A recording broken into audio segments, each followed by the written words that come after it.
সুপ্রিয় দর্শক ও সুধী, আসসালামু আলাইকুম। সবাইকে বাংলা ভিশনের সরাসরি স্বাস্থ্য বিষয়ক সম্প্রচার মেডিনোভা ভালো থাকুনো জানাচ্ছি আমন্ত্রণ। দর্শক, দিনে দিনে কিডনি রোগে আক্রান্ত রোগীর সংখ্যা বেড়েই চলেছে। কোন কোন কারণগুলোতে কিডনি রোগ হচ্ছে তা কি আমরা জানি কিনা, কিংবা আমরা যদি জেনে থাকি আমরা তা প্রতিরোধ করতে পারছি কিনা, সেই সাথে কিডনি রোগে যারা আক্রান্ত হয়ে গিয়েছেন তারা কিভাবে চিকিৎসা নিচ্ছেন বা কোন কোন চিকিৎসাটা তারা এখনো নিতে পারেন, সেই বিষয়গুলো নিয়ে আজকে আমরা কথা বলবো। আমাদের আজকের বিষয়টিতে আমরা রেখেছি কিডনি রোগে প্রতিরোধে কি করণীয়। এই বিষয়টি নিয়ে কথা বলবার জন্য আমাদের সাথে আজকে স্টুডিওতে উপস্থিত আছেন প্রফেসর ডক্টর শামীম আহমেদ, প্রাক্তন পরিচালক, জাতীয় কিডনি ইনস্টিটিউট। দর্শক, আমাদের আজকের অনুষ্ঠানটি সরাসরি সম্প্রচার করা হচ্ছে কিডনি বিষয়ক বা কিডনি জনিত যে কোনো ধরনের সমস্যা বিষয়ক যে কোনো সমস্যার জন্য আপনারা আমাদের স্ক্রলে দেখানো নাম্বারে সরাসরি ফোন করে কথা বলতে পারেন আমাদের আজকের বিশেষজ্ঞ ডাক্তারের সাথে। সেই সাথে ফেসবুক থেকে প্রোগ্রামটি দেখতে লগ ইন করুন www.facebook.com/banglavision এই লিঙ্কটিতে। চলুন দর্শক, আজকে আলোচনা শুরু করা যাক। স্যারকে শুরুতে অনেক ধন্যবাদ জানাচ্ছি স্যার আমাদের সাথে আজকে শুরুতে এসে জয়েন করার জন্য। ডক্টর মলি, আপনাকে ধন্যবাদ। শুভ সকাল সকল বাংলা ভিশনের দর্শকদের। ধন্যবাদ স্যার। আমরা কথা বলছিলাম যে কিডনি রোগ দিনে দিনে বেড়ে যাচ্ছে। আমরা যদি একটা উপাত্ত দেখি, দিনে দিনে বেড়ে যাচ্ছে। হয়তো বা দুটি বিষয়, একটা হচ্ছে অ্যাওয়ারনেস বাড়ছে যেটার প্রতি, আরেকটা হচ্ছে যে ডায়াগনোসিসটা আমরা বেশি ভালোভাবে করতে পারছি। তা আমরা পরবর্তীতে জানবো। শুরুতে একটু জানি যে এই যে অনেকে প্রশ্ন করেন যে আমার কোনো ধরনের কোনো সমস্যা নেই, কিন্তু আমার কিডনি রোগ আছে কিনা বা আমার কিডনিটা ভালো আছে কিনা সেটা আমি কিভাবে জানতে পারি বা কি ধরনের পরীক্ষা নিরীক্ষা করলে জানতে পারবো? ধন্যবাদ। আপনার প্রশ্নতে তিনটা পার্ট আছে। একটা হলো আমার রোগ কিডনি আছে কিনা, দ্বিতীয় হলো আমার কিডনির রোগ থাকলে সেটাকে আমি কিভাবে ট্রিটমেন্ট করব, চতুর্থ হলো আমি কিডনি রোগ থেকে যদি একদম খারাপ স্টেজে ধরা পড়ে সেই ক্ষেত্রে আমি যেটা বলবো, প্রথম আমরা যেটা বলতে চাই যে প্রথমে কিডনি রোগটা শনাক্ত করি। কারণ কিডনি রোগে যে প্রাথমিক পর্যায়ে শনাক্ত করি তাইলে এর যে জটিলতা বা কমপ্লিকেশন যেটার থেকে আপনার লাস্ট স্টেজে যেটা ডায়ালিসিস সিস্টেম সেটা লাগবে না, এবং সেটা অত্যন্ত ব্যয়বহুল, এবং সেটা ব্যক্তিগত পর্যায়ে যেমন রাষ্ট্রীয় পর্যায়ে এটা এই ব্যয়ভার অত্যন্ত বেশি। সেই জন্য ওয়ার্ল্ড কিডনি ডেতে আমরা সবসময় বলি know your kidney. Very simple, আমার দুইটা কিডনি একটা অপরিহার্য অঙ্গ। সেটা কি করে, আমরা যে প্রোটিন, ফ্যাট, কার্বোহাইড্রেট যা খাবার খাই সেগুলিকে এক্সক্রিশন এটাকে খারাপ জিনিস করে বের করে দেয় এবং রক্তকে পরিশুদ্ধ করে, ফিল্টার করে। শুধু তাই না, এটা কিন্তু আপনি জানেন আপনার উচ্চ রক্তচাপ কন্ট্রোল করে, আপনার শরীরের যে লবণ, যে খনিজ পদার্থ সেটাকে কন্ট্রোল করে, বোন ফর্মেশন তৈরি করতে করে, রক্তের শূন্যতা যেটা আছে সেটাকে আপনি হিমোগ্লোবিনটা বাড়িয়ে দেয়, এবং অনেক ফাংশন আছে। কাজেই যদি আমরা কিডনিকে ভালো রাখতে চাই তাহলে কিভাবে নষ্ট হয় সেটা জানবো, আর ভালো রাখার জন্য কি করতে হবে। এখানে প্রথম কথা ছিল যে কিডনি রোগ আমার আছে কিনা সেটার জন্য আমরা কি জানতে পারি। প্রথমে জানতে হবে যে আমার কি কি কারণ কিডনি রোগগুলি হয়। প্রথম হলো কিডনি রোগটা হয় এখন 1 নম্বর কারণ যেটা হলো ডায়াবেটিস, 2 নম্বর উচ্চ রক্তচাপ, 3 নম্বর হলো নেফ্রাইটিস, একটা রোগ, একটা ছাকনির প্রদাহ হয়, প্রোটিন লিক করে, ব্লাডে অ্যালবুমিন কমে যায় এবং শরীরে পানি আসে, এটা এখন কমে গেছে। চতুর্থ যেটা হলো জন্মগত, সেটা আপনার হাতে না, যদি পলিসিস্টিক কিডনি থাকে আরও অনেক জন্মগত। পঞ্চম হলো যদি রাস্তা ব্লক থাকে, যার আমরা 2টা কিডনি, মূত্রনালী, মূত্রথলি, পেশাবের রাস্তা, এই রাস্তায় 2 দিকের যে কোনো জায়গায় যদি ব্লক থাকে সেটা পাথর দিয়ে হতে পারে, সরু হয়ে হতে পারে জন্মগতভাবে, অথবা নিচের প্রোস্টেট ছেলেদের বড় হয়ে যেতে হবে, মেয়েদের অন্য কারণেও যদি রাস্তা ব্লক থাকে তাহলে রাস্তা ব্লক থাকে, প্রেশার বাড়বে, কিডনি ড্যামেজ হবে। এছাড়াও আমরা অনেক সময় যেটা করি, যেটা আমরা নিজের কিছু আছে, আমরা নিজেরা রোগটা করি। কিভাবে করি, যে আমরা বেদনার ওষুধ খাই। এরপরেও দেখা গেছে পৃথিবীতে 10 to 15% আমরা কোনো কারণ জানি না কিডনি রোগের। উই ডোন্ট নো অনেক কিছু ইটিওলজিবল, কিন্তু আমরা বলি আননোন ইটিওলজি, সেটা এই হলো কারণ। তাহলে এখন সিম্পল হইতে দেখেন, যদি আপনার ব্লাড প্রেশার থাকে, ব্লাড প্রেশার মাপলে আপনি জানতে পারবেন, শনাক্ত করেন, চিকিৎসা করেন। ডায়াবেটিস আছে কিনা আপনি ব্লাড সুগারটা মাপেন, তাহলে আপনি প্রথমেই যে চিকিৎসা লাগবে তা না, আপনি লাইফস্টাইল মডিফিকেশন করেন, আপনি যেটা শর্করা জাতীয় খাবার কম খান, একটু হাঁটেন, তারপরে আপনার ওষুধ আছে, ইনসুলিন আছে, তারপরে অন্যান্য ওষুধ কম্বিনেশন আছে। তৃতীয় যেটা হলো নেফ্রাইটিস, এখন অনেক কমে গেছে। আমাদের সময় আমরা যখন স্টুডেন্ট ছিলাম বা ছিল এটা অনেক, এখন ডেভেলপড সচেতনতার জন্য এবং আপনার চিকিৎসার জন্য এটা কমে গেছে। রাস্তা ব্লক থাকলে পাথরটা সরিয়ে দেন, আর জন্মগত যে রোগ আছে সেটা তো কিছু করতে পারবেন না, আপনি ট্রিটমেন্ট করতে হবে। আর আপনি যেটা যে বেদনানাশক ওষুধ, ওভার দ্য কাউন্টার অ্যান্টিবায়োটিক্স খাওয়া অথবা আয়ুর্বেদিক ওষুধ খাওয়া যেগুলি আপনি জানেন না সেগুলির থেকে বিরত থাকে। তাহলে এই জিনিসগুলি যদি করেন তাহলে আপনার কিডনিকে আপনি নিজের সম্বন্ধে জানতেও পারবেন এবং সিম্পল, এগুলি আপনার জানা খুবই সিম্পল। অনেক ধন্যবাদ স্যার। এখানে যেটা গুরুত্বপূর্ণ আরেকটি প্রশ্ন থাকতে পারে, যেটা সেটা হচ্ছে অনেকের প্রশ্ন থাকে যে স্যার আমি এই রাইট নাও এই মুহূর্তে আমার কিডনিটাকে ঠিকভাবে ফাংশন করছে কিনা সেটা জানার জন্য কোন ধরনের পরীক্ষা নিরীক্ষা করতে পারি কিনা? মানে খুবই প্রাসঙ্গিক প্রশ্ন এবং ভেরি সিম্পল। একটা হলো প্রেশার আছে নাকি, প্রেশার দেখে নিলেন। পেশাবে অ্যালবুমিন, নেফ্রাইটিস, প্রোটিন যায় কিনা ইউরিন টেস্ট করেন, অ্যালবুমিন যাচ্ছে কিনা, আরবিসি যাচ্ছে কিনা, সিম্পল। তৃতীয় হলো ব্লাড সুগার, তাক বলে নিলাম। চতুর্থ হলো যে আপনার পাথর আছে কিনা, একটা সিম্পল প্লেন এক্সরে অ্যাবডোমেন 80% পাথর দেখা যায়। যদি ছোট পাথর সেগুলি অনেক সময় দেখা যায় না, সেটার জন্য অনেক সময় এখন সিটি স্ক্যান, যদিও এটা costly but it is now available, অনেক রিজনেবল প্রাইস, সেটা করলেন।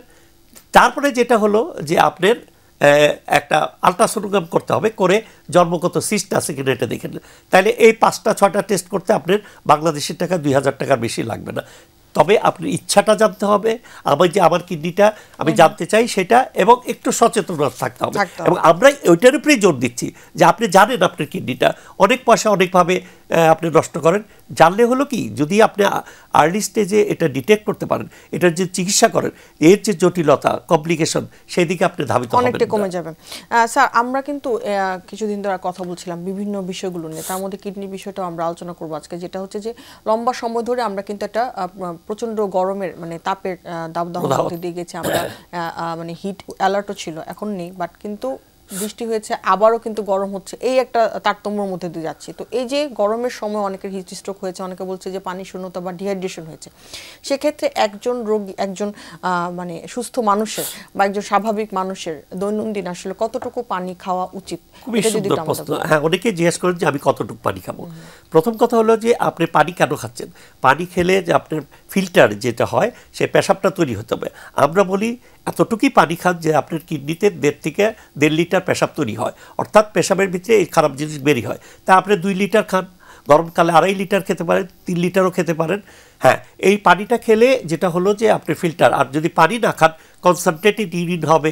এবং আপনার অনেক সময় এটা যেমন রোজার সময় বিকালে বলে স্যার আমার পেশাবটা হলুদ হচ্ছে, আবার অনেকে বলে আমার জ্বালাপোড়া করছে। এটা হলো যখন আপনার পানি কম থাকবে, বডি এই পেশাবটা আটকে রাখে, মানে সিস্টেম, ইনবিল্ট সিস্টেম আছে বডির ভিতরে। সেই জন্য অনেক সময় যখন আপনি পানি খান আপনি ইফতারের পরে, তখন কিন্তু পেশাবটা সাদা হয়ে যায়। দিস ইজ এ কনসান্ট্রেটিং পাওয়ার। আপনি যদি কিডনি ভালো থাকে আপনি 6 লিটার 7 লিটার পানি খেতে পারবেন, কিন্তু আপনার পেশাব দিয়ে বেড়ে যাবে। তবে আপনি আননেসারি বেশি পানি খাবেন না, কারণ এতে আপনার এই যে ভালো জিনিসের সাথে সাথে খারাপ জিনিসের সাথে কিছু কিছু ভালো জিনিসও বের হয়ে যায়। কাজে 3 লিটার 2 লিটার 2.5 লিটার 3 লিটার এইটুকু পানি খেলে যথেষ্ট। প্রশ্ন হচ্ছে যে সবারই কি একই রকম? হ্যাঁ, কিছু আমাদের কিডনির রোগ, আমরা যারা কিডনি বিশেষজ্ঞ, আমরা কিছু ক্ষেত্রে পানি রেস্ট্রিকশন করি। অনেকে এটা ভুল করে, যখন ওইটা থাকে, ধরেন আপনার শরীরে পানি আছে, সেটা কিডনির রোগে হোক, হার্টের রোগে হোক, লিভারের রোগে হোক, যে কোনো কারণে বডিতে যদি পানি থাকে বুঝতে হবে আপনার কিডনি কাজ করছে না। ক্লিয়ার, এর ভিতরে কোনো সন্দেহ নয়। এবং সেই ক্ষেত্রে যদি আপনি পানি 2 লিটার 3 লিটার খান, পেশাব হলো 500 বা 1 লিটার, তাহলে আর ইনসেন্সিবল লস গেল। তাহলে প্রত্যেক দিন যদি আপনার শরীরে 1 লিটার মানে 1000 ml করে পানি জমা হয়, 7 দিনে 7 লিটার আপনি ফুলে যাবেন। সেই ক্ষেত্রে আমরা যেটা করি যে আপনি রেস্ট্রিকশন করি।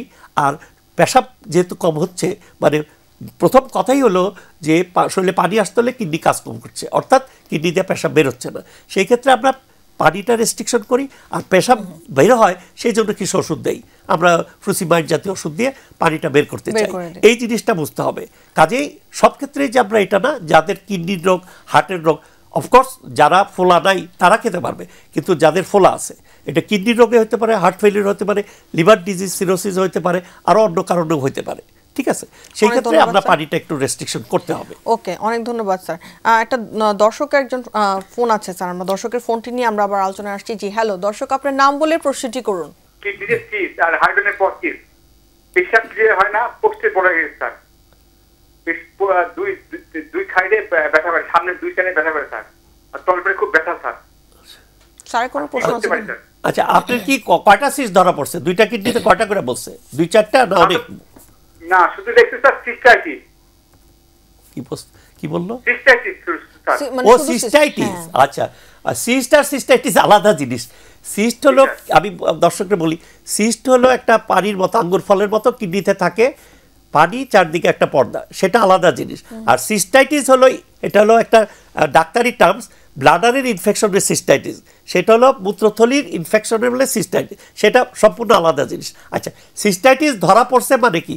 সিস্টাইটিস তো এমনি ধরা পড়ে না, তাইলে আপনি পেশাব যেটা করছেন সেই পেশাব পরীক্ষার ভিতরে 5 সেল আছে, আপনি যদি আইডিয়ালি সাইন্টিফিক্যালি আপনি ইউরিন কালচার করে জীবাণু পাবেন, সেইখানে পেলে আপনার সেই কালচার করার পরে যে অ্যান্টিবায়োটিকটা সেন্সিটিভ সেটা দিয়ে আপনার ব্লাডার ইনফেকশনটাকে ভালো করতে হবে।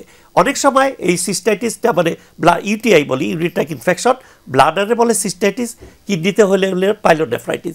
এই ব্লাডার ইনফেকশনের যদি হয় সেটা আবার দেখতে হবে কেন হয়েছে, এটা আবার জানতে হবে যে আপনার রাস্তাটা, যে পেশাবের রাস্তাটা সরু কিনা, প্রোস্টেট গ্ল্যান্ড বড় কিনা, পাথর আছে কিনা, আপনার ডায়াবেটিস আছে কিনা, বা আপনার অন্য কোনো কারণ আছে কিনা। তাহলে প্রথমে সিস্টাইটিস বাইর করলেন, বাইর করে চিকিৎসা করেন, এবং কারণটা যদি কোনো কারণ থাকে সেই কারণটা রিমুভ করতে হবে।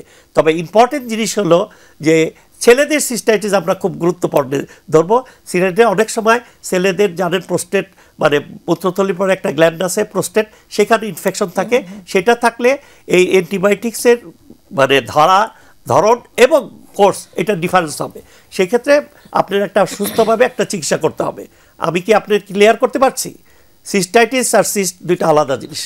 ওকে, আশা করি দর্শক আপনি বুঝতে পেরেছেন স্যার যা বলেছেন। স্যার এই জায়গাটাতে একটু আসি, অনেক সময় আমরা স্যার দেখা যায় যে অনেক অতিরিক্ত গরমে অনেক বেশি ঘেমে যাই, তো তখন বারবার বলা হয় যে স্যালাইন খেতে হবে, বা নিজেরাই আমরা অনেক সময় চিন্তা ভাবনা করে যে স্যালাইন খেয়ে নিলাম। তো এই বিষয়টা আসলে কতটুকু খুবই ঠিক? স্যালাইন সুন্দর প্রশ্ন। একটা হলো যে মানে আমাদের বডির সিস্টেম এরকম, যেন আপনার 1.5 লিটার 2 লিটার পেশাব হলো, অনেক সময় যেন অনেক বেশি পেশাব হলে কিন্তু ওই পেশাবের সাথে সাথে কিছু লবণ বেড়ে যায়, পার্টিকুলারলি যারা ডায়াবেটিক এবং যাদের কিডনির সমস্যা আছে, তখন ওই টিউবুলগুলি, ডায়াবেটিস হলে টিউবুলগুলি যেখানে অ্যাবজর্ব হয় লবণটা, সেটা ড্যামেজ থাকে, সেই ক্ষেত্রে লবণ বের হয়ে যায়। অনেক রুগী আছেন, আমরা তো লবণ সল্ট আমরা বলি যে খেতে বারণ করি, কিন্তু অনেক রুগীর আছে যার শরীর থেকে লবণ বেড়ে যায়, এবং সেই লবণ বেড়ে গেলে লবণের তো একটা পরিমাণ আছে, যেমন আমাদের রক্তপথে 140 বা 35 মিলিমল, ক্লোরাইড থাকবে 95, পটাশিয়াম থাকবে 3.45। এই যে ইলেকট্রোলাইট বলি আমরা ডাক্তারি ভাষায়, এর যদি পরিমাণ ঘাটতি হয়, যেমন লবণ যদি 110 বা 15 হয়ে যায় বা হয়ে যায়, কিন্তু সেটা শুধু এই না, লবণ ঘাটতির ফলে প্রথমে খারাপ লাগবে, ড্রাউজি, এবং এমন হয়ে যায় অ্যাবনর্মাল বিহেভিয়ারও করে। এবং এই রুগীগুলি অনেক সময় সাইকিয়াট্রির অ্যাবনর্মাল বিহেভিয়ারের জন্য মানসিক ডাক্তারের কাছেও যেতে পারে, অথবা অনেকে বলে সিবিডি, ব্রেইনের অসুবিধা হয়েছে। সেই ক্ষেত্রে যদি লবণটা করার পরে কারেকশন করতে হবে, এবং এই কারেকশন কেননা লবণ কমে গেলে এটা ব্রেইনে এফেক্ট করে, সিএনএস নার্ভাস সিস্টেমে ব্রেইনটা ফুলে যায়, ব্রেইনে ইনভলভ করে। তার কাজে লবণ অনেক সময়, যেমন আমরা বলি এটা ব্লাড প্রেশার করে, শরীর ফোলায়, কিন্তু এইটাও যেমন সত্য তেমন সত্যি লবণ কমে কিন্তু আপনার রুই খারাপ হয়ে যায়। সেই ক্ষেত্রে আমরা বলি একটা ইলেকট্রোলাইট করে লবণের ঘাটতিটা পূরণ করতে হবে। সেটা প্রথমে যদি হয় ট্যাবলেট ফর্মে আমরা দিই, পাতে লবণ খেতে বলি। এতে যদি না হয় আমরা আইভি রুটে লবণ আমরা দিতে পারি, হ্যাঁ, সোডিয়াম ক্লোরাইড দেই, এটা 0.9% আছে, 3%। তবে এই লবণের স্যালাইনটা এটা বাসায় দিতে হবে, এবং এটা মানে ঘরে দেওয়া যাবে না, আর মুখে অরালিতে। কাজেই লবণ যেমন ক্ষতিকারক, লবণ আবার আমাদের অত্যাধিক জরুরি। যদি লবণ কমে যায় সেটার জন্য কিন্তু আপনার উপসর্গ দেখা যাবে, পার্টিকুলারলি যারা ডায়াবেটিক, যারা ওল্ড এজে আছে, নিউরোলজিক্যাল প্রবলেম আছে, সেই ক্ষেত্রে চিন্তা ভাবনা করে দিতে হবে।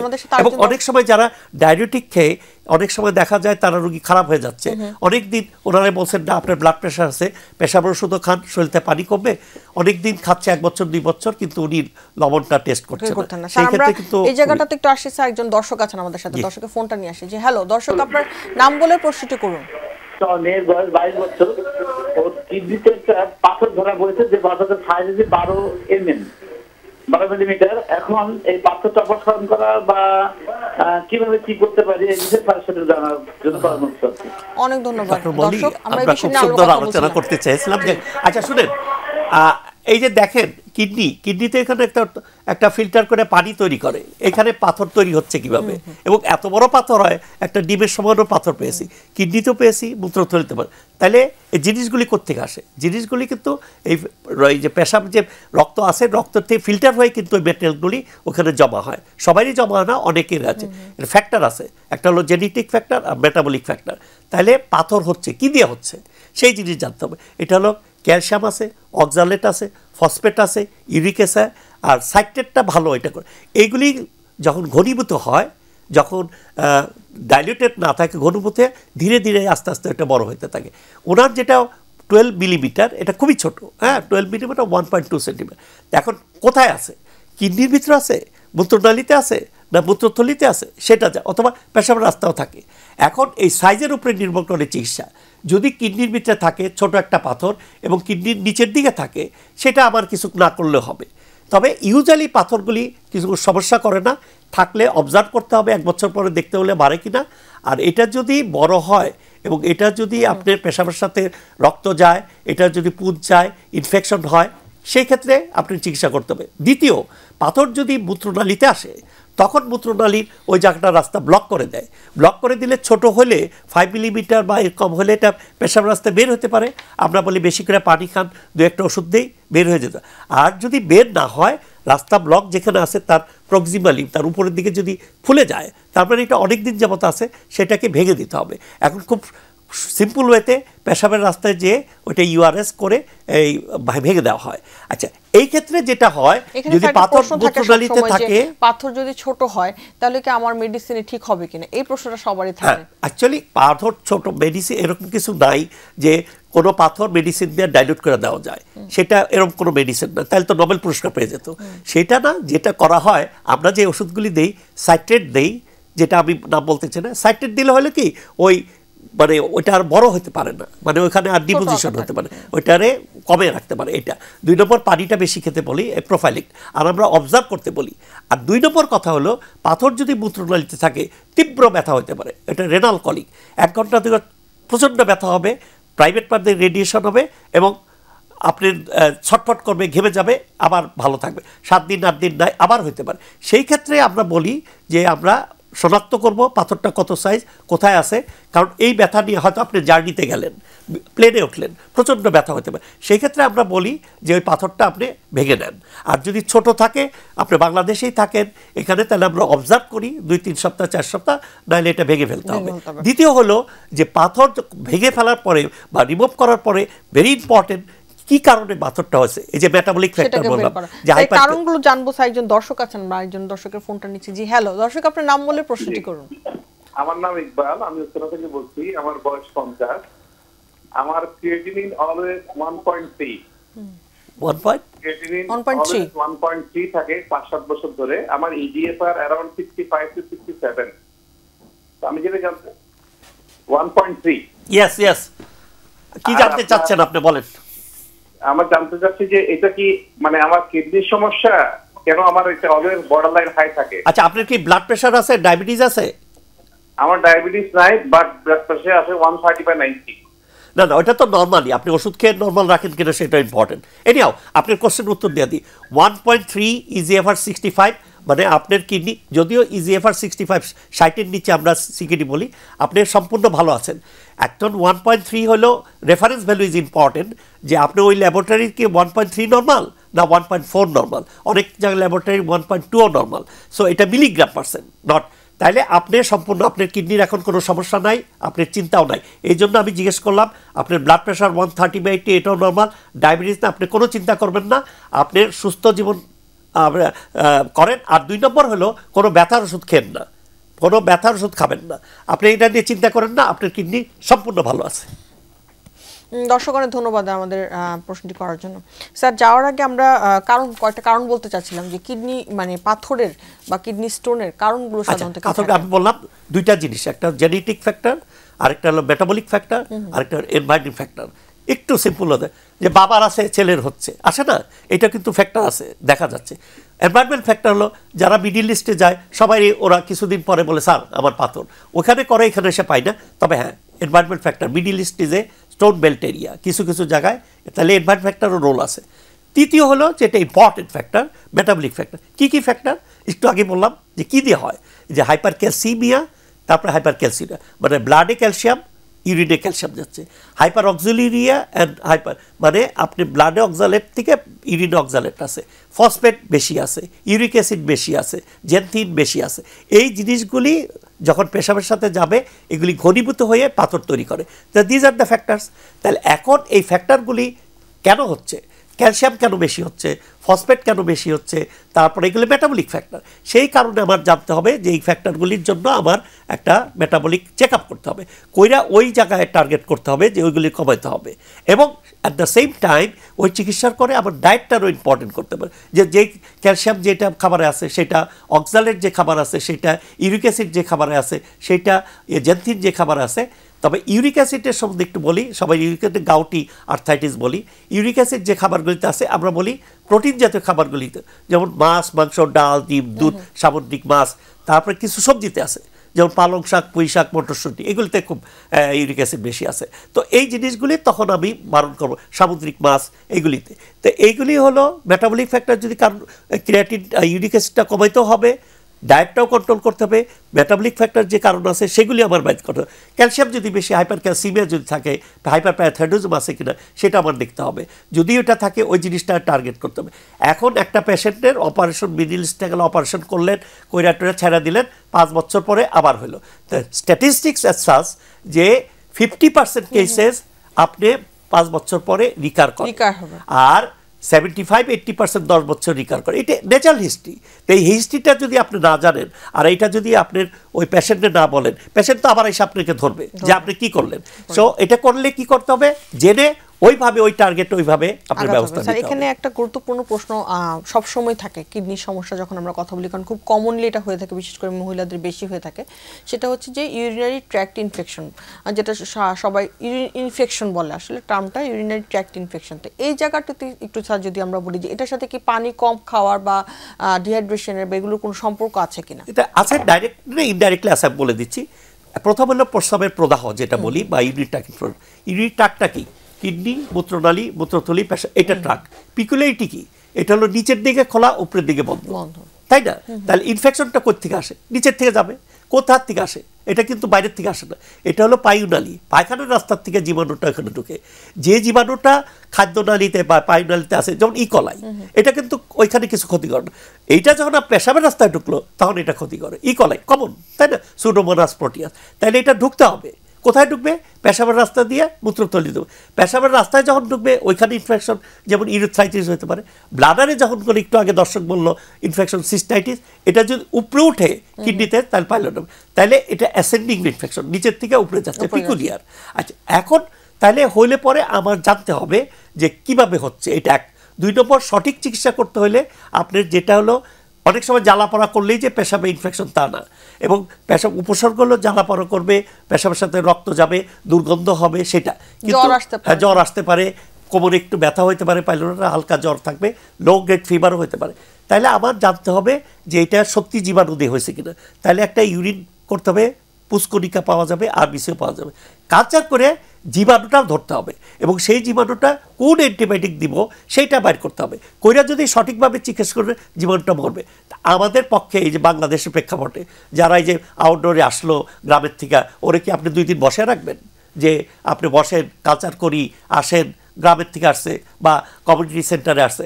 তখন আমাদের অভিজ্ঞতার থেকে, কমিউনিটি অ্যাপ্রোচ অফ ট্রিটমেন্ট, তো আমরা আমাদের অভিজ্ঞতার থেকে আমরা একটা অ্যান্টিবায়োটিক দিয়ে দিই। সেই ক্ষেত্রে একটু প্রশ্ন আছে, এখন বাংলাদেশে যত অ্যান্টিবায়োটিক্স আছে, কমন অ্যান্টিবায়োটিক 60% সেমিটিভ রেজিস্ট্যান্ট, এবং WHO এটা অরিন যে হাও এত রেজিস্ট্যান্ট। ধরেন আমি বলি কুইনোলিন গ্রুপ। স্যার, এই অ্যান্টিবায়োটিকের বিষয়টা খুবই গুরুত্বপূর্ণ স্যার, এই বিষয়টিতে এসে একটু জানবো, কারণ অ্যান্টিবায়োটিকের সাথে সাথে পেইন কিলারও কি ধরনের ক্ষতি করছে সেই বিষয়গুলো একটু জানবো। তার আগে একটা ছোট্ট বিরতি আছে স্যার, বিরতিটি নিয়ে এসে ফেরত আসছি। সুপ্রিয় দর্শক, মেডিনোভা ভালো থাকুন অনুষ্ঠানটির এই পর্যায়ে সময় হয়ে এসেছে একটি ছোট্ট বিরতিতে যাবার। বিরতির পর ফিরে আসছি, থাকবেন আমাদের সাথে।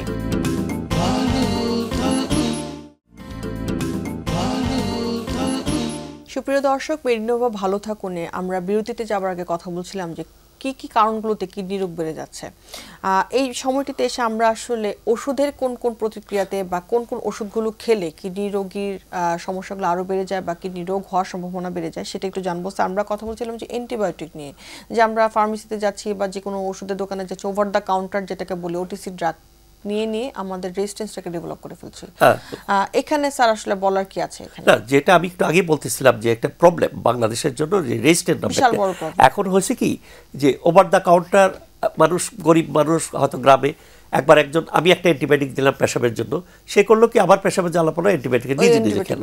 এতে ও বুঝলো না যে এতে যে বডির যে ব্যাকটেরিয়াগুলি জীবাণুগুলি রেজিস্ট্যান্স হয়ে যায়। এখানে স্যার একটা কথা একটু অ্যাড করতে চাই যে শুধু তাই করে না, যে কিনছে হয়তো 6 দিন বা 7 দিন খাওয়ার কথা ছিল, সে খাচ্ছে 2 দিন, 3টা ওষুধ বা 4টা ওষুধ কিনে, কারণ যেহেতু অ্যান্টিবায়োটিক গুলো স্যার এটা হলো রেজিস্ট্যান্স হওয়ার যে প্রক্রিয়া, তার একটা কারণ হলো মানে ইনএডুকেট ডোজ।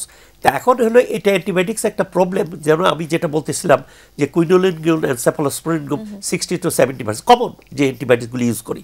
তো এখন আপনার একটা অ্যান্টিবায়োটিক কেন দিই? নিশ্চয়ই কোনো ইনফেকশন হলে, সেটা পেশাবের ইনফেকশন হয়, বডির যে কোনো ইনফেকশনের জন্য আমরা অ্যান্টিবায়োটিক, গলায় ব্যথার জ্বর আমরা ওভার দ্য কাউন্টারে গেলাম অ্যান্টিবায়োটিক খেলাম, এটা উচিত না। আপনি অবজার্ভ করেন 3-4 দিন দেখেন, যদি ভাইরাল ফিভার তো এমনিই ভালো হয়ে যায়, একটু প্যারাসিটামল দেন, অ্যান্টিহিস্টামিন দেন, তারপরে। কিন্তু বিদেশে কিন্তু অ্যান্টিবায়োটিক্স খেতে হলে ডাক্তারের আমাদের দেশে ডাক্তারের প্রেসক্রিপশন ওভার দ্য কাউন্টারে অ্যান্টিবায়োটিক দিয়ে দিচ্ছে, যে যারা ফার্মেসিতে আছে, সেটা গভর্নমেন্ট রুল করেছে, কিন্তু আমরা তো রুল মানি না। সেই ক্ষেত্রে আমাদের যে প্রবলেমটা হচ্ছে, যখন একটা ডায়াবেটিক রোগী, বয়স্ক রোগী, মাল্টিপল অর্গান ইনভলভমেন্ট আছে, আইসিইউতে আছে, তখন সব ব্যাকটেরিয়াগুলি, জীবাণুগুলি resistant to antibiotics, and that is a very big problem. এবং 2-1টা যে অ্যান্টিবায়োটিক দেওয়া হয় সেই ইনজেকশন ফর্মে ভেরি হাইলি কস্টলি, সবার পক্ষে এটা অ্যাফোর্ড করা সম্ভব না। সেই ক্ষেত্রে আমরা বলবো সবচেয়ে ইম্পর্টেন্ট জিনিস, নিজে নিজে ওষুধ খাবেন না, নাম্বার 1। নাম্বার 2 হলো বেদনানাশক ওষুধ আপনি খাবেন না। আপনি বেদনানাশক আমরা দেই যারা ব্যথা হলে, তা আপনি জেনে নেন যে আপনার কিডনিটা ভালো আছে কিনা। কিভাবে জানবেন যে আপনার ক্রিয়াটিনটা ঠিক আছে কিনা? ইজিএফআরটা, ক্রিয়াটিন দেখলেও হবে না, কারণ আপনার বয়সের সাথে সাথে কার্যক্ষমতা কমে যায়। এস্টিমেটেড গ্লোবুলার ফিল্ট্রেশন, এই 2টা টেস্ট করতে হবে। তৃতীয়ত, যারা বয়স্ক, যে যাদের ডায়াবেটিস আছে, কমবে, তাদের ক্ষেত্রে এই ব্যথার ওষুধ দেওয়ার সময় একটু ভাবতে হবে।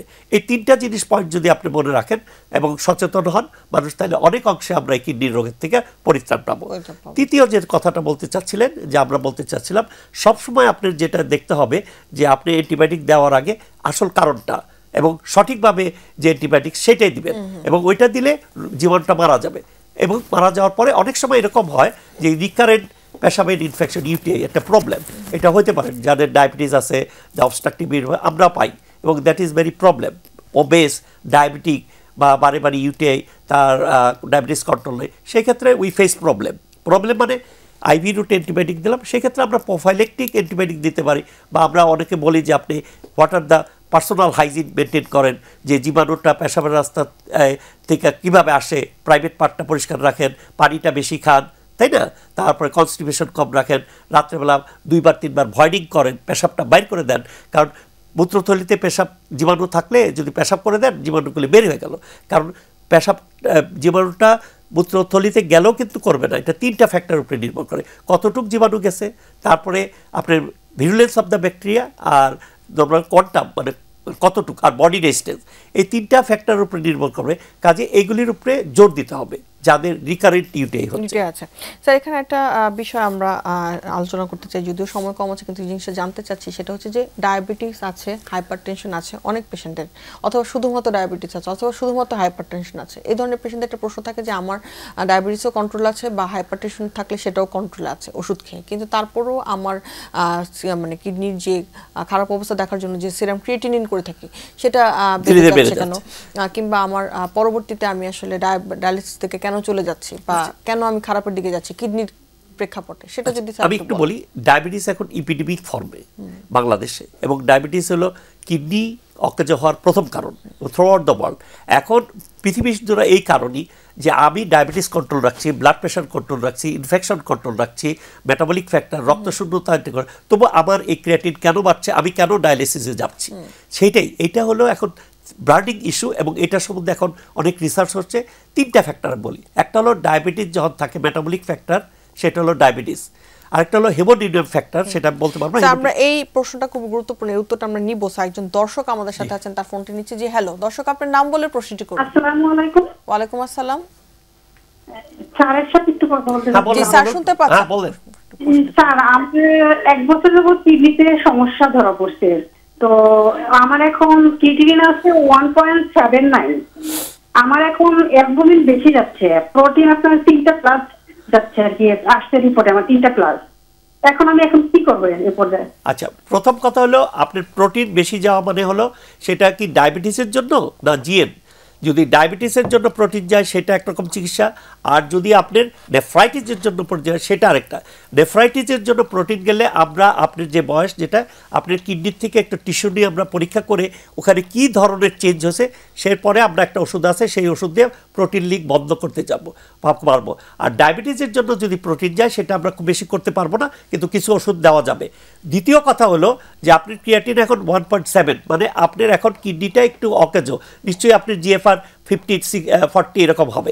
কাজে আপনার জিএন আছে অথবা ডায়াবেটিস আছে, প্রোটিনিউরি আছে, এবং আমরা বলতে চাই আপনার সিকেডি বলি, ক্রনিক কিডনি ডিজিজ, আপনার রোগ আছে আর কি। সেই ক্ষেত্রে আপনার ব্লাড সুগার, আপনার যদি জিএন থাকে বায়োপসি করে চিকিৎসা করতে হবে, প্রোটিন লিকটা বন্ধ করতে হবে। ডায়াবেটিস থাকলে ডায়াবেটিসটা কন্ট্রোল করতে হবে, আর শরীরে পানি আসবে, পানির জন্য ওষুধ দিতে হবে, আর সাথে সাথে আপনার কিডনির যে সমস্যা আছে সেই কিডনির জন্য আমরা কিছু ওষুধ দিব। তো আপনি এইভাবে 3টা পার্ট বলে দিলাম, আপনি একজন কিডনি রোগ বিশেষজ্ঞের সাথে আলাপ করে চিকিৎসা করেন, ঘাবড়ানোর কিছু নেই। দর্শক অনেক ধন্যবাদ আমাদের প্রশ্নটি করার জন্য। স্যার, আমরা একদমই শেষ পর্যায়ে যেহেতু আছি স্যার, ওই উত্তরটা আমরা নিতে চাচ্ছিলাম। আচ্ছা, আমি যেটা বলতেছিলাম যে একটা মেটাবলিক ফ্যাক্টর, সেটা ব্লাড সুগার বেড়ে গেল, আর একটা হেমোডিনাম ফ্যাক্টর, অর্থাৎ কিডনি ড্যামেজ হইতে হলে কিডনির যে ছাকনি আছে সেই ছাকনিতে প্রেশার বাড়ে। এখন এই প্রেশারটা বাড়া হলো আপনার ব্লাড প্রেশার বাড়ে, যেরকম এই প্রেশারও বেড়ে যায়। সেই প্রেশারটা বাড়ার জন্য আমাদের ওষুধ আছে। তাইলে আমরা ব্লাড সুগার কন্ট্রোল করলাম, হেমোডিনাম ফ্যাক্টর প্রেশার কন্ট্রোল করলাম, ক্যাপিলারি প্রেশারও আমরা কমাইতে পারি 2টা ড্রাগ দিয়ে, ক্যাপারির 2 দিকের যে এই ক্যাপিলারি প্রেশার। এখন রিসেন্ট একটা ড্রাগও আসছে, যেমন SGLT2 ইনহিবিটর, সেটা যেমন ডায়াবেটিসেও কাজ করে, কিডনির উপরেও কাজ করে, সেই প্রেশার ক্যাপিলারি প্রেশার কমে। থার্ড একটা দেখা যাচ্ছে যে আমরা এগুলি করার পরও যে ঘটনা, সেটা হলো যে কিডনির ভিতরে যখন ক্রনিক কিডনি ডিজিজ থাকে তখন ইনফ্লামেশন অ্যান্ড ফাইব্রোসিস, অর্থাৎ সেখানে একটা প্রদাহ থাকে এবং সেখানে প্রদাহ থেকে আপনার ইনফেকশন হয়ে এটা স্কুইজড হয়। আমি উদাহরণ দিই যে আপনি এখানে যদি কেটে গেলে ওইখানে একটা ফাইব্রোসিস হয়, ফাইব্রোসিস হয়ে গেলে ওইখানে শক্ত হয়ে যায়, ওই ফাইব্রোসিস জায়গার থেকে কিন্তু আপনার সোয়েটিংও হয় না, হেয়ার ফলিক হয়। সেরকম কিডনি যখন ইনফেকশন হয়, বড় কিডনিটা ছোট হয়ে যায় এবং ওইখান থেকে কিডনির ফাংশন হয় না। সেই ক্ষেত্রে এখন কিছু একটা ড্রাগ এসেছে, নামটা বলতে চাই না, সেই ড্রাগগুলি মানে পরিস্থিতি বুঝে ওই ড্রাগটা ইউজ করে ওই ইনফ্লামেশন ফাইব্রোসিসটাকে কমানোর চেষ্টা করা হচ্ছে। স্যার, আমরা একদমই শেষ পর্যায়ে আছি। শেষ যে পরামর্শটা আপনার কাছে নিতে চাচ্ছি যে কিডনি রোগী, আক্রান্ত রোগীরা কি কি খাবারগুলো আসলে পরিহার করা উচিত? আচ্ছা, প্রথম হলো কিডনি রোগ তো অনেক কিছু, যেমন আপনার পেশাবে ইনফেকশন হলে তো কিডনি রোগ খাবারের কোনো সমস্যা নাই। তারপরে আপনার যদি ডায়াবেটিস থাকে তাহলে ডায়াবেটিস রোগের ডায়াবেটিস খাবার দিতে হবে। যদি কিডনি ড্যামেজ, ওই যে একটু আগে বলেন 1.7 ক্রিয়াটিন, তার জিএফআর ডেফিনেটলি 60-এর নিচে, সেই ক্ষেত্রে আমরা বলি প্রোটিন জাতীয় খাবারটা কমাতে। আর প্রোটিন জাতীয় কী?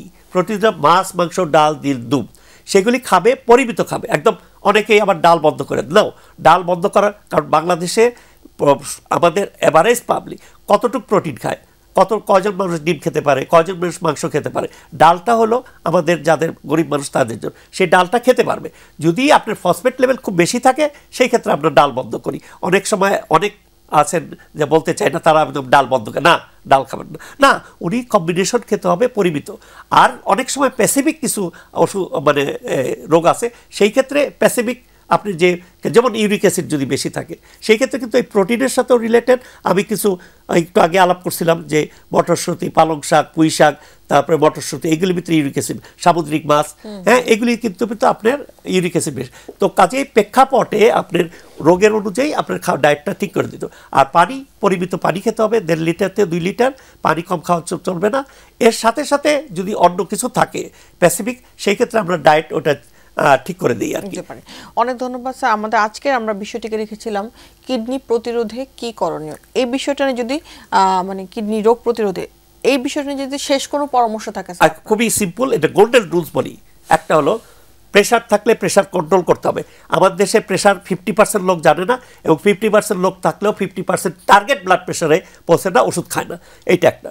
Diabetes very important. Diabetes Ibrahim সাহেবের ডায়াবেটিসে প্রিভেন্টেবল ডিজিজ। ডায়াবেটিস থাকলে যে 25-30 বছর যে কিডনি ফেলিউর হয় সেটা হবে না, ডায়াবেটিস কন্ট্রোল। তৃতীয় হলো নেফ্রাইটিস। নেফ্রাইটিস থাকলে আপনি নেফ্রাইটিস চিকিৎসা করুন। চতুর্থ হলো অবস্ট্রাকশন, যদি পাথর থাকে দুই দিকে, পাথরটা খুলে দেন, রাস্তাটা খুলে দেন। পঞ্চম হলো পলিসিস্টিক কিডনি জন্মগত, সেটা যতটুকু পারেন তার ইনফেকশন কমপ্লিকেশন কমে রাখেন। পঞ্চম হলো আপনি বেদনাশক খাবেন না। ষষ্ঠ হলো যে আপনি কায়িক পরিশ্রম করেন। তৃতীয় হলো আপনি ভেজাল খাবার খাবেন না, ওভার দ্য কাউন্টার ওষুধ খাবেন না। তারপরে একটু কায়িক পরিশ্রম করলে আপনার অনেক সুবিধা আছে। এছাড়া আপনি পরিমিত পানি খেতে হবে, এক্সারসাইজ করতে হবে, মানে কায়িক পরিশ্রম করতে হবে। আর সর্বোপরি যেটা হবে, আপনি ধর্মীয় অনুষ্ঠান মেনে চলুন, তাহলে আপনার মদ্যপান, স্মোকিং এগুলি আপনাতে বিরত থাকতে হবে। These are the golden tips. এগুলি যদি মানেন আপনি সুস্থ থাকবেন। ইনফ্যাক্ট আপনার নিজের কিডনির সম্বন্ধে আপনি সচেতন হন। কিডনিটা আমি একটু আগেই বলছি যে আপনি জানেন আপনার কিডনির রোগ আছে কিনা, থাকলে টার্গেট করেন, ইনশাল্লাহ আপনার কিডনির রোগ থেকে ডায়ালিসিস ট্রান্সপ্লান্টে যেতে হবে না। অনেক অনেক ধন্যবাদ স্যার আমাদের সাথে আজকে স্টুডিওতে এসে জয়েন করার জন্য এবং আপনার মূল্যবান বক্তব্য আমাদের সাথে আজকে শেয়ার করার জন্য। ডক্টর মলি এবং বাংলা মিশনের দর্শক এবং কর্তৃপক্ষের আন্তরিক ধন্যবাদ। শুভ সকাল। সুপ্রিয় দর্শক, মেডিনোভা ভালো থাকুন অনুষ্ঠানতে আজকে আমরা কথা বলেছিলাম যে কি কি কারণে কিন্তু কিডনির সমস্যাগুলো হয়ে থাকে এবং সেগুলোকে আমরা প্রতিরোধ করতে পারি কিনা, এবং সেই সাথে হয়ে গেলে আমরা কিভাবে চিকিৎসা নিব সেগুলো নিয়ে আলোচনা করেছি। আশা করি দর্শক আপনারা যারা ছিলেন আমাদের সাথে তারা অনেক কিছু জানতে পেরে উপকৃত হয়েছেন। আবারও দেখা হবে আগামী পর্বে। ততদিন পর্যন্ত অপেক্ষায় থাকুন, সুস্থ থাকুন এবং অবশ্যই ভালো থাকুন।